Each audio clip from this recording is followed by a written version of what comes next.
Theorem 1.5, if x is a rational number और उसका decimal expansion terminate करेगा, if terminating है तो 101% x को आप x में q को आप 2m raise to power 5n की फॉर्म में एक्सप्रेस कर सकते हैं। मतलब बेसिकली उल्टा भी अगर मैं समझाऊँ, दिस इज़ थ्योरम 1.6 कन्वर्स है। क्या देखिए, अगर p बाई क्यू एक रैशनल नंबर है और उसके प्राइम फैक्टराइजेशन को हम इस फॉर्म में एक्सप्रेस कर सकते हैं 2 raise to power something into 5 raise to power something, तो उसका डेसिमल एक्सपेंशन टर्मिनेटिंग होगा। क्या होगा? टर्मिनेटिंग। यही हमने डिस्कस किया। फिर से समझाऊं, अगर किसी रैशनल नंबर में डिनोमिनेटर को लें और डिनोमिनेटर सिर्फ 2 raise to power something into 5 raise to power something इस फॉर्म में आ जाता है ना, तो उसका डेसिमल एक्सपेंशन हमेशा कैसा होगा? टर्मिनेटिंग होगा। यही हम बात कर रहे हैं, है ना। और अगर ऐसा नहीं आता, देखिए जरा इस थ्योरम में, और अगर ऐसा नहीं आता तो उसका नॉन टर्मिनेटिंग रिपीटिंग होगा। बस यही बात है, ठीक है। एक्सरसाइज 1.4 क्वेश्चन नंबर 1 पढ़िए आप। Without actually performing the long division, state whether the following rational numbers will have a terminating decimal expansion or non-terminating repeating decimal expansion. बिल्कुल साफ साफ कह दिया है। रैशनल नंबर तो वहीं बस टर्मिनेटिंग है, नॉन टर्मिनेटिंग बताना है। Non-terminating. फॉर एग्जांपल आप 6 पार्ट को ही देखिए। 6 पार्ट क्या है? 23 Upon 2 raised to the power 3 and 5 raised to the power 2. इसका डिनोमिनेटर किस फॉर्म में है? 2 into something, 2 something into 5, 5 into something. तो ऑब्वियसली ये कैसा होना चाहिए? It is terminating. Terminating. इसको देखिए नेक्स्ट को 129, यहाँ तो 7 भी आ गया, तो it should be non terminating but repeating, है तो रैशनल नंबर, Repeating. ठीक है। बाकी किसी केस में हम करके देख सकते हैं, जैसे अगर हम 29/343 की बात करें तो 343 7 इंटू 7 इंटू 7 होता है, मतलब 7 रेज टू पावर 3 होता है। लेकिन 7 रेज टू पावर 3 तो 2 रेज टू पावर समथिंग का फॉर्मेट नहीं है, तो ये कैसा होगा? It should be repeating. ये आप बड़े आराम से कर लेंगे। अभी इसका सेकंड क्वेश्चन देखते हैं, वो क्या बोल रहा है। अभी बोल रहा है कि जो decimal, write down the decimal expansion of those rational number which, जहाँ टर्मिनेटिंग आ गया ना, अब उसका डेसिमल भी लिख दो। अगर कोई टर्मिनेटिंग है तो उसका डेसिमल फॉर्म में लिख दो। तो चलिए 6 पार्ट का ही देखते हैं। सबसे पहले तो हमने ये देखा 23, हाँ, होल अपॉन में क्या है? 2 raise to power 3, 2 raised to the power 3 and 5 raised to the power 2. Okay.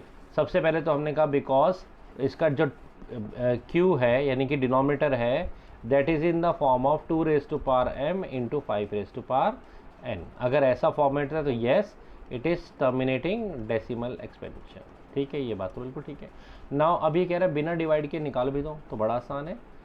से मैंने कहा नीचे 10 आपका बनना चाहिए। अभी हम यहाँ पर 2 रेज टू पावर 3 तो है, लेकिन 5 रेज टू पावर 2 है। अगर हम दोनों को इकट्ठा करना चाहते तो पावर तो ऑलमोस्ट सेम हो जाए, तो उसके लिए हम 5 से डिवाइड करेंगे, 5 की पावर 1 से, एंड विल मल्टीप्लाई, मतलब न्यूमरेटर को और डिनोमिनेटर को 5 की पावर 1 से मल्टीप्लाई कर दिए एक तरह से, ओके। न्यूमरेटर विल बिकम 23 5 115 और डिनोमिनेटर क्या बन जाएगा? It will be 2 raise to power 3 into 5 raise to power 3। ऐसा करने से अब हम क्या कर सकते हैं? हम इनको क्लब कर सकते हैं, तो it will become 2 into 5 whole raise to power 3।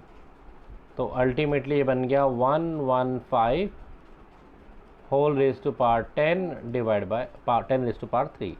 Means आप इसको क्या लिख सकते हैं? 115 डिवाइड बाय 1000, और डिवीज़न जब आप करेंगे तो कितना आ जाएगा? 0.1115, ठीक है। और जैसा अभी हमने ऊपर भी कहा था टर्मिनेटिंग डेसिमल एक्सपेंशन है, वो यहीं शो भी हो रहा है। Fourth part is, sorry it is fourth part ना, 15/1600, ओके। चाहो तो आप कैंसिलेशन होता है कर दो, नहीं तो सीधा सीधा आप 1600 के प्राइम फैक्टर्स बनाते हैं। चलो let us do this in the rough work. 1600 के प्राइम फैक्टर, हाँ जी, 2 800 सा प्राइम ही लेने, तो बड़ा नंबर मुझे नहीं लेना शुरू में, ठीक है ना। 2 400 सा, यस, 2 200, 250, अभी 100, then 50, then we have 25, and then we have 5 5। ठीक है, तो 2 2 कितनी बार आया है? 6 time. So yes, prime factorisation अगर हम डिनोमिनेटर का कर रहे हैं, again you can see 2 raise to power 6 into 5 raised to power 2 means it is occurring in the format of 2 raised to power m into 5 raised to power something। खाली 2 आएगा वो भी चलेगा, खाली 5 आएगा वो भी चलेगा, कोई प्रॉब्लम नहीं। So this is this according to that theorem 1.6, this this whole number must be a terminating decimal expansion। ठीक है। अच्छा, एक बात, दूसरी बात, अभी ये बोल रहे नहीं इसको चेंज भी करके दिखाइए। अच्छा, आप कह रहे हैं टर्मिनेटिंग है तो फाइंड भी कीजिए डेसिमल फॉर्म। तो 1500 we can write is 2 raise to power 6 into 5 raise to power 2। बताइए क्या करें, किससे मल्टीप्लाई डिवाइड करें? 4 से, तभी तो 5 रेज टू पावर 6 होगा ना। मल्टीप्लाई में पावर ऐड हो जाती हैं, तो डिनोमिनेटर ये हो गया 15 into 5 raise to power 4। 5 raise to power 4 is 5 into 5 25, 125 625 है ना। और डिनोमिनेटर में हमारे पास हो जाएगा 2 into 5 whole raise to power 6। So अब में 15 मल्टीप्लाई 65 7 5 होल अपॉन में 10 raise to power 6। 10 raise to power 6 का मतलब है डेसिमल 6 प्लेस छोड़ के लगेगा, ऑलरेडी पीछे से 4 प्लेस है तो 2 डेसिमल आपको पुट करने पड़ेंगे। Then we have 9375। This is our answer. Okay, yes, clear. The following real numbers have the decimal expansion as given below. In each case, decide whether they are rational or not. If they are rational and of the form P by Q, what can you say about the prime factors of Q?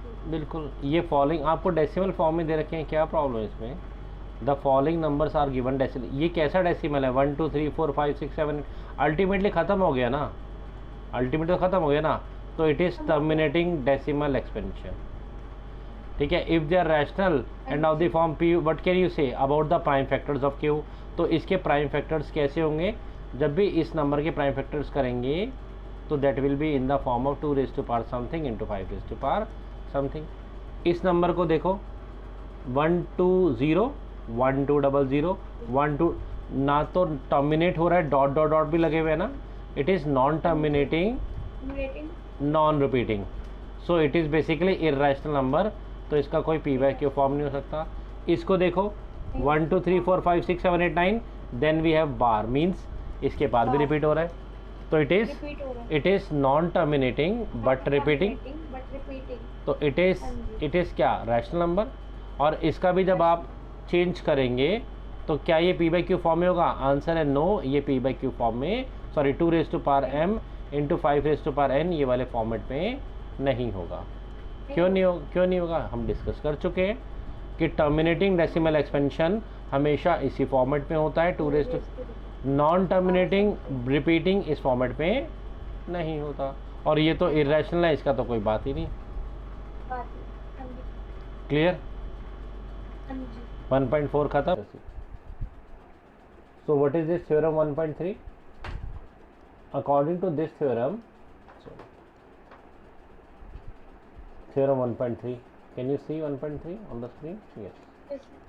According to this theorem, अगर p एक prime number है, कोई भी prime number आप select कर सकते हैं, and अगर वो नंबर a स्क्वायर को डिवाइड करता है तो p a को भी हमेशा डिवाइड करेगा, where a is positive integer. हम एग्जांपल समझते हैं। लेट, मान लीजिए p एक प्राइम नंबर है, वो 3 है, मान लीजिए एग्जांपल, और p a स्क्वायर को डिवाइड करता है, तो मान लीजिए a है से 27, तो a स्क्वायर कितना हो गया? दैट विल बी 27 का स्क्वायर, है ना।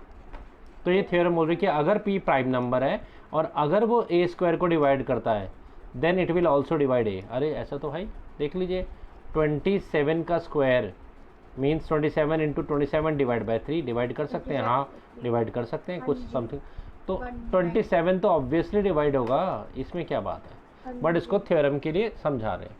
if p is a prime number and it divides the square of any number, if p is a prime number and divides the square of any number, then according to this theorem it will also divide that number. बस ये बात हमें ध्यान रखनी है.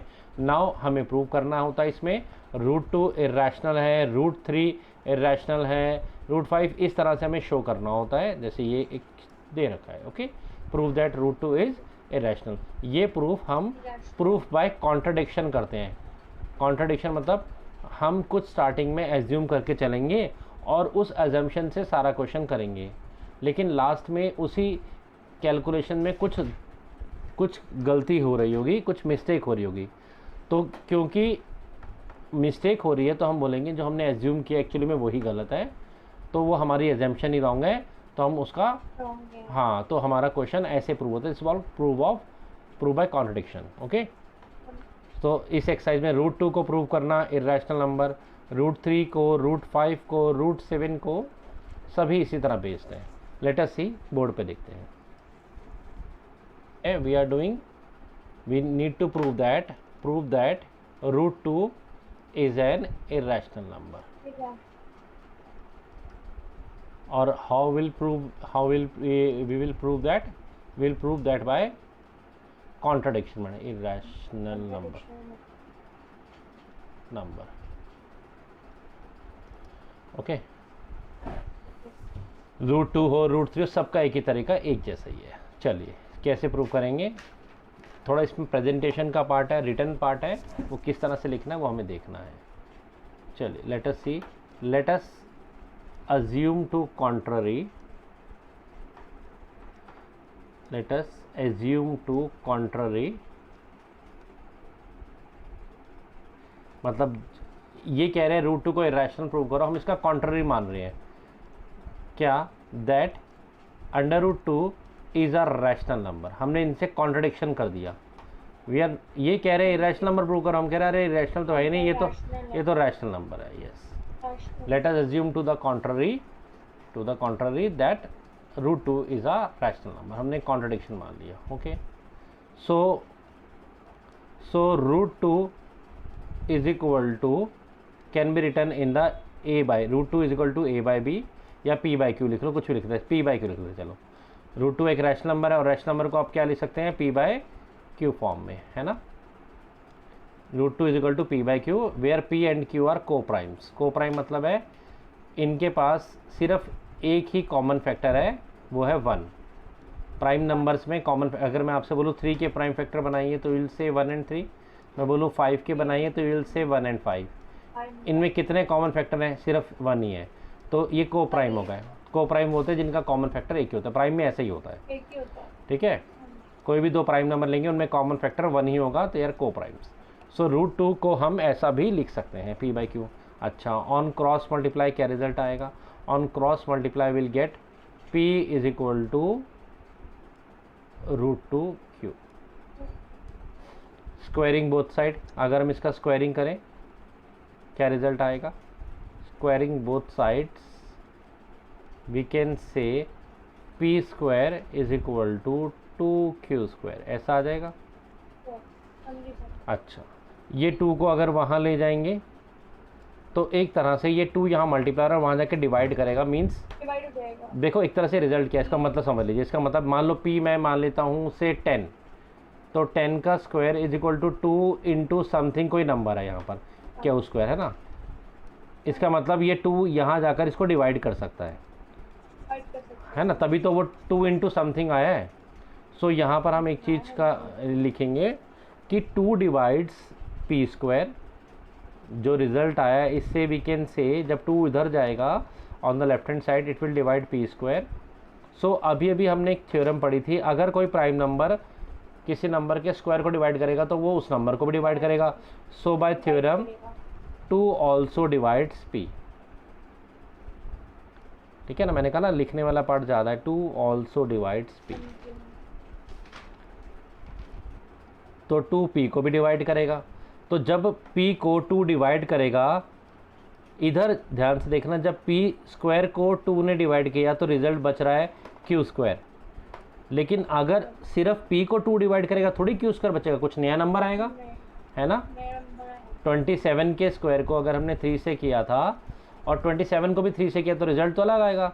तो हम मान लेते हैं p इज इक्वल टू 2, कुछ नया नंबर आएगा, लेट इट बी c ले लो, r ले लो, s ले लो, कुछ भी ले लो, फॉर सम इंटीजर c। तो हम मान लेते हैं कोई नया नंबर आएगा फॉर सम इंटीजर c, कुछ तो आएगा। तो हमने कहा ठीक है, उसको हम c मान लेते हैं। तो फाइनली यहाँ से रिजल्ट आया कि p is equal to 2c हो जाएगा। ठीक है, यहाँ तक नोट करो और समझो। क्लियर है या डाउट अभी तक? तो मुझे लास्ट उसमें डाउट आ रहा है कि p/2 is equal to c जो हमने लिखा है। हाँ, अगर तो हमें सब में किसी में से कुछ और हो तो लिखना पड़ेगा ऐसे। हाँ sorry, so by theorem two also divide p, जब 2p को डिवाइड करेगा तो कुछ तो रिजल्ट आएगा ना बेटा। अगर यहाँ तो हमने वो कहा कुछ नंबर, अब नंबर 1 2 3 तो मान नहीं सकते, तो हमने कहा चलो c होगा, लेट इट बी c, और इसको इक्वेशन नंबर 2 मान लेते हैं। इस p is equal to 2c की वैल्यू को, यानी कि इक्वेशन नंबर 2 के रिजल्ट को हम यहाँ पुट करेंगे। ठीक है, यहाँ रब कर लेते हैं।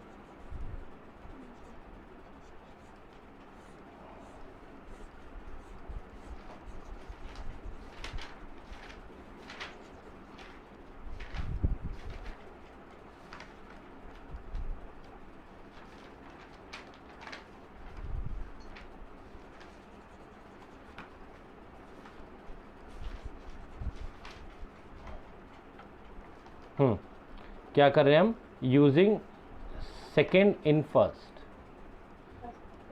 Using second in equation number first.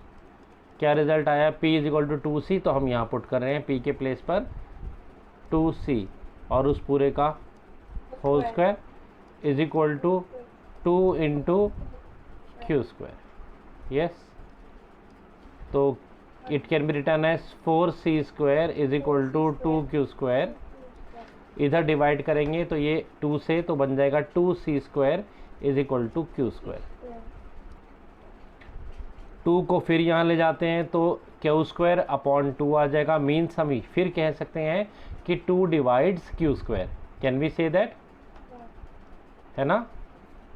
तो we can say 2 divides q square, और by theorem again 2 also divide q, 2 also divides q। यही था ना थ्योरम, अगर किसी नंबर को कोई प्राइम नंबर स्क्वायर को डिवाइड करता है तो वो उस नंबर को भी डिवाइड करेगा, है ना। अब दो बातों पे रिजल्ट पे आपको ध्यान देना पड़ेगा, समझना पड़ेगा। यहाँ हमने लिखा था 2p को डिवाइड करता है, ध्यान से देखना, और यहाँ लिख रहे हैं हम 2q स्क्वायर को डिवाइड करता है। और स्टार्टिंग में जाइए, हमने कहा था p और q को प्राइम है। को प्राइम का मतलब है इनका कॉमन फैक्टर सिर्फ 1 है। और यहाँ पर हम कह रहे हैं 2 भी p को डिवाइड करता है, 2 भी q को, मतलब ये तो इसका मतलब ये हो गया 2 इनका फैक्टर हो गया, है ना। 2q स्क्वायर को अब यहाँ पर लिखना कैसे है? 2 divides p as well as q, as well as q, है ना। तो it means 2 is the factor of p and q both, है ना। फैक्टर ऑफ, ये रब कर देते हैं।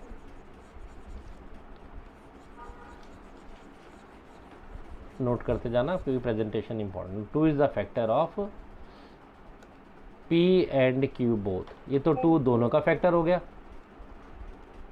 ओके, है ना। लेकिन हमने तो स्टार्टिंग में कहा था कि p और q को प्राइम है ना। तो ये तो हमारी बात जो थी उसका कॉन्ट्राडिक्शन हो गया, है ना। तो this contradicts the fact, this contradict, sorry fact नहीं, this contradicts our assumption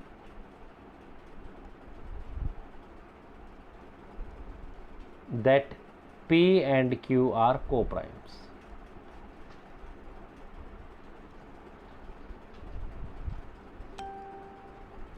okay, ये तो हमारी अजम्पशन को ही कॉन्ट्राडिक्शन मिल गया जी।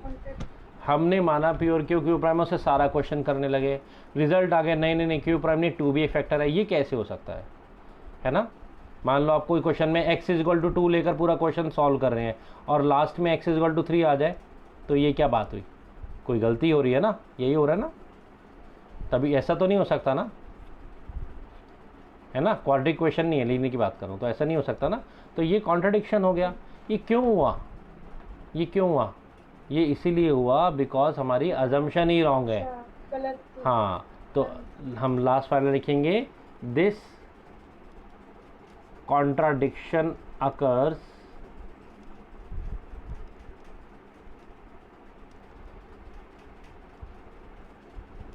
due to our wrong assumption.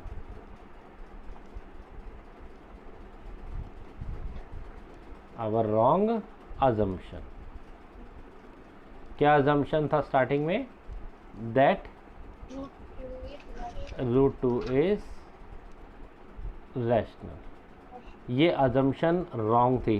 तो अगर rational नहीं है तो फिर क्या होगा, तो सो वो irrational होगा। फाइनली वी conclude, फिर हम ऐसा लिखते हैं we conclude that under root 2 is an irrational number।